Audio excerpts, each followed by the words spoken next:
Hi everyone, this screencast is on state crime, so the last of the globalisation topics that we're looking at. What we're going to look at is how is state crime defined, what are state crimes, why might they occur, and if we can offer any sociological theory as per normal to these state crimes. Keywords, terms for your glossary this week that you need to understand and know about. According to Green and Ward, state crimes are illegal or deviant activities perpetrated by or with the complicity of state agencies. Now, state agencies part is really important, so that's IA kind of governments. It can be genocide, war crimes, torture, imprisonment, or assassination. Doesn't include acts that benefit individuals who work for the state. So, like the example there is bribes. Okay, it can be about individuals who work for the state, but it's nothing. It's different. That would be mainly people carrying out orders on behalf of the state. Now, in terms of genocide, most people think genocide, the Holocaust, mass killings, executions, millions of people dying.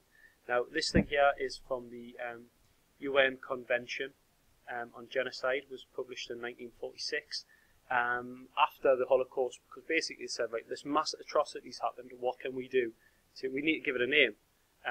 So a couple of people got together and they came up with this convention. It's a massive convention, it covers just about everything. Article 2 of a certain section, which I can't remember unfortunately, shows you that it doesn't necessarily have to be a mass killing. It can be causing seriously bodily or mental harm to members of the group. I.e. King Leopold in the Congo, who chopped off the hands of rubber plantation workers if they didn't meet the quota. It can be imposing measures intended to prevent births within the group, so Nazi Germany, where laws were put in place to kind of sterilise people. Forcible transfer of a group from one, forcible transferring children of a group from one to another. That's interesting that it says children. I think it might have been updated since, but in the early 1900s, the Ottoman and the Armenians, Ottoman Empire forced Armenian women and children to change their religion to Muslim, and if they didn't, they basically killed them. So that could be seen as genocide. Basically, genocide is the destruction in whole or in part of like a nationality, ethnic race, a gene line. So British Empire have done quite a lot of that kind of stuff. There's no 100% Tasmanian blood person out there of Aboriginal Tasmanian left. When the British went to Tasmania and forced them onto Van Diemen's land, they basically saw to it that that was never going to happen. So you will never find an Aboriginal Tasmanian who has 100% Aboriginal Tasmanian blood in them. Sad. So, categories of state crime. McLaughlin looks at 4 different ones. So there's political crimes, which could be corruption or censorship. So North Korea, perhaps you could look at Mugabe, who forces people to do things that they don't want to do. It could be crimes by security, such as genocide or torture. Economic crimes, so violation of health and safety, or social or cultural crimes, so institutional racism, things like that. State crimes are seen as serious crimes for 2 reasons.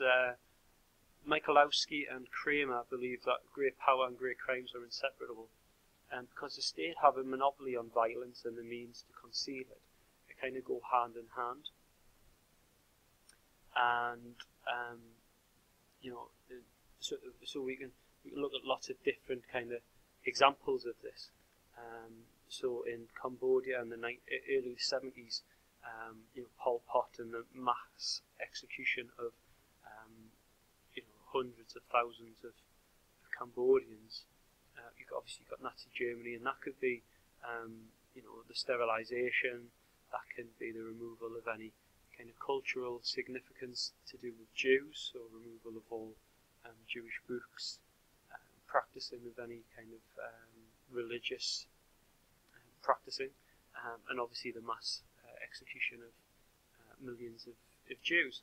British Empire, as I say, you look at everything that the British Empire did, in terms of America, Asia, Africa, Australia. And there is signs of everything that falls within the Genocide Convention. Zimbabwe with Robert Mugabe and the way that he deals with different things, and North Korea possibly as well, in terms of what I was saying before with censorship and no external news sources or anything like that. Second reason why it's a serious crime is that the source of law. The state define what criminality is, so they can create laws. So an example of this is the Nazi Sterilization law. So theoretically, they're not breaking the law if they set a law that says they can do it. It's hard for external authorities such as the UN and stuff like that to intervene really when laws have been set and the state are hitting their own laws. So that idea that great power and great crimes are inseparable, you can understand that, because if they are saying that this is okay to happen, then it's difficult to argue against that.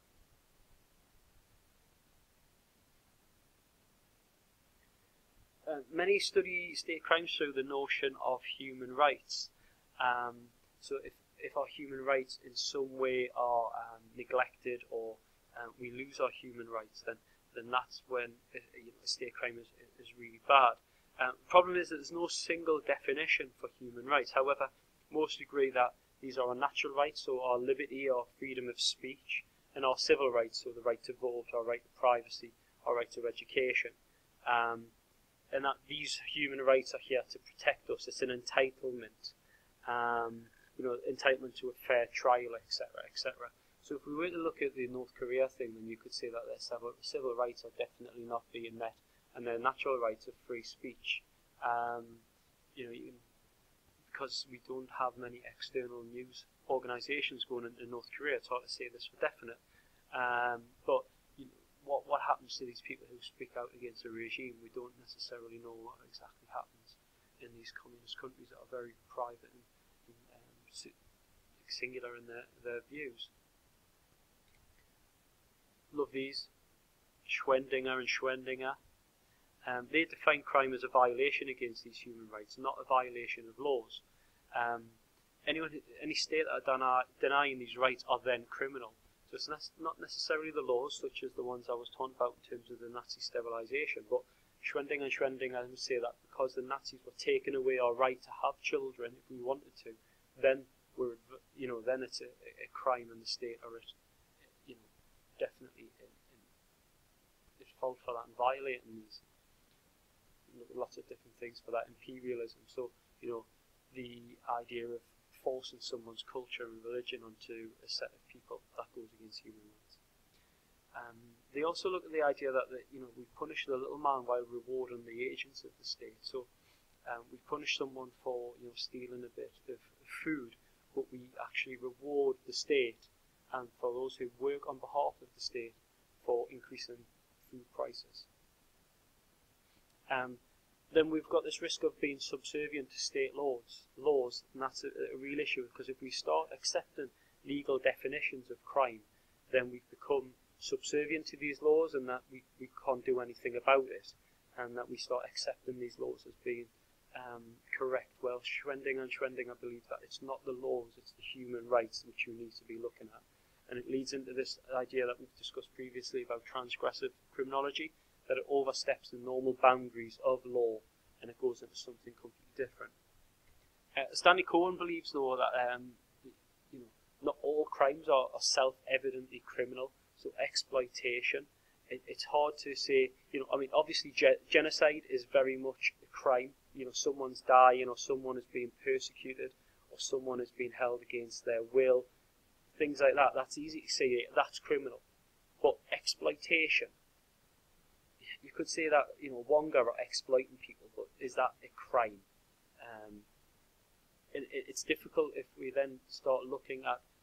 We're not looking at laws anymore. We're looking at human rights, and then what's one person's human rights and another person's, and your interpretation might be different. So it's very difficult. Others say that there's a limited agreement on what human rights are. So, for instance, is poverty, freedom of poverty, is that a right? some would argue, well, no one should live in poverty, but some would say, well, actually they put themselves there in the first place, or they can do something about getting out of it, so it can't be, a crime against their human rights. It's difficult. So growing human rights and a focus on this different criminality means that there's more accountability needed.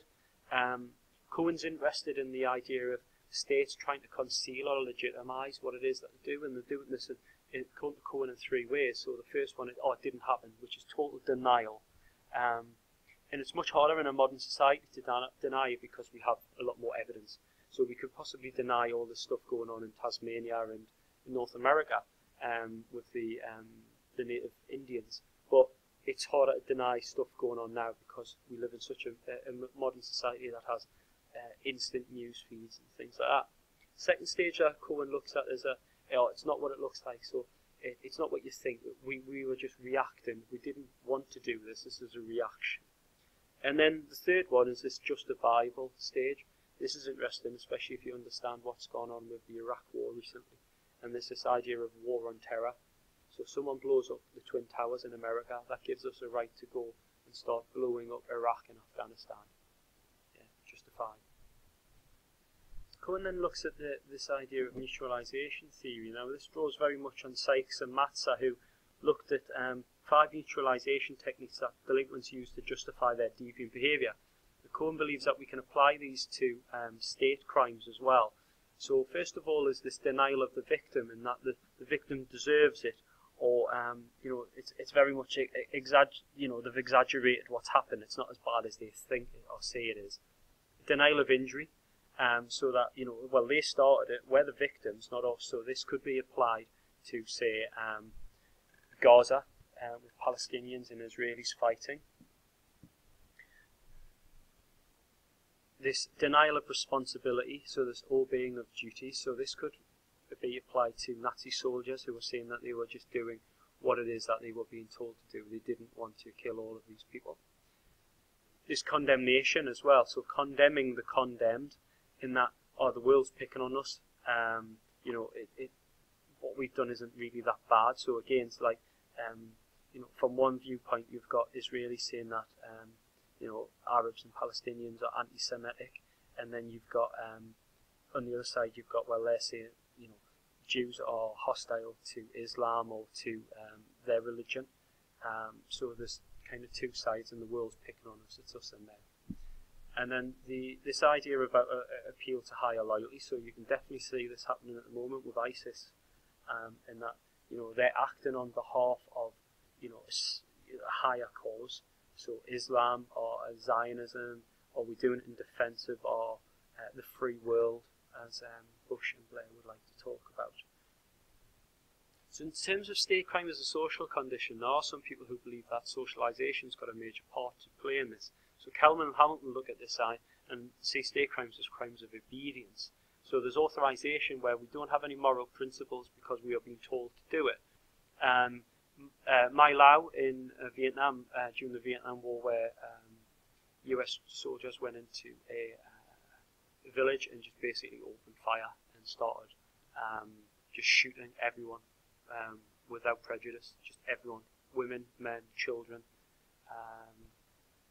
And this is the idea, we were told to do it, we were told how to do this. Routinization, if it becomes something that we just do routinely, then we kind of get desensitized to it. So if we go out as soldiers every day and just kill people, then it just becomes like a part of a job, which links into this dehumanization. So if we are led to believe that these people who are trying to kill are subhuman, or the animals or the monsters or the negative things that they've done, then it becomes a bit easier. The role of the media have a massive role to play in this, in terms of how they make people out in the media as these monsters and these animals. There's an idea that there's some blame attached to modernity as well.